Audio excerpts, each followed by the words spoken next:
नमस्कार, मैं डॉक्टर दीपक धनखड़ बोल रहा हूँ। रूमेटॉइड आर्थराइटिस में सिर्फ दवा, डाइट और एक्सरसाइज ही महत्वपूर्ण नहीं है, बल्कि आपकी रोज़ की छोटी छोटी आदतें भी बहुत बड़ा फ़र्क डालती हैं। कई बार मरीज़ सही दवा ले रहा होता है, डाइट भी ठीक रखता है, लेकिन फिर भी इम्प्रूवमेंट वैसा नहीं होता। उसका कारण अक्सर डेली रूटीन की छोटी गलतियाँ होती हैं। सबसे पहले बात करते हैं ठंड से बचाव की। आरए में जॉइंट्स ठंड के प्रति बहुत सेंसिटिव हो जाते हैं। अगर आप बार बार ठंडी हवा, ठंडा पानी या ठंडी जगह के संपर्क में आते हैं तो स्टिफनेस और दर्द बढ़ सकता है। इसलिए जॉइंट्स को हमेशा गर्म रखना बहुत ज़रूरी है। गुनगुने पानी का उपयोग करें।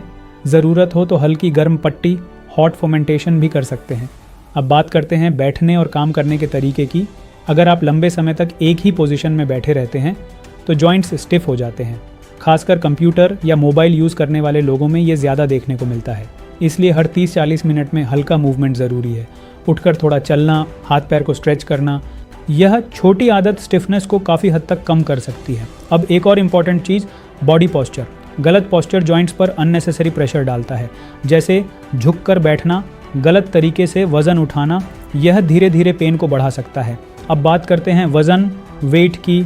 अगर आपका वज़न ज़्यादा है तो जॉइंट्स पर लोड भी ज़्यादा पड़ेगा, खासकर नीज़ और एंकल्स पर।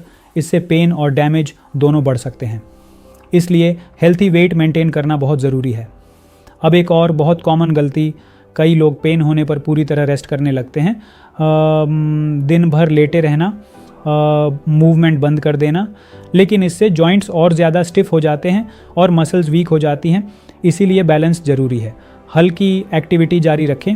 अब बात करते हैं पानी पीने की आदत की। बहुत ज़्यादा ठंडा पानी पीना अवॉइड करें। गुनगुना या नॉर्मल टेम्परेचर का पानी बेहतर होता है। यह डाइजेशन को भी सपोर्ट करता है और आयुर्वेद के अनुसार आम बनने से रोकता है। अब एक और सटल लेकिन इम्पॉर्टेंट फैक्टर, नींद। अगर आपकी नींद पूरी नहीं हो रही या बहुत लेट नाइट रूटीन है तो ये इम्यून सिस्टम को डिस्टर्ब करता है और आरए जैसी कंडीशन में सिम्टम्स वर्सन हो सकते हैं। इसलिए 7-8 घंटे की अच्छी नींद बहुत ज़रूरी है। अब बात करते हैं मेंटल हेल्थ की।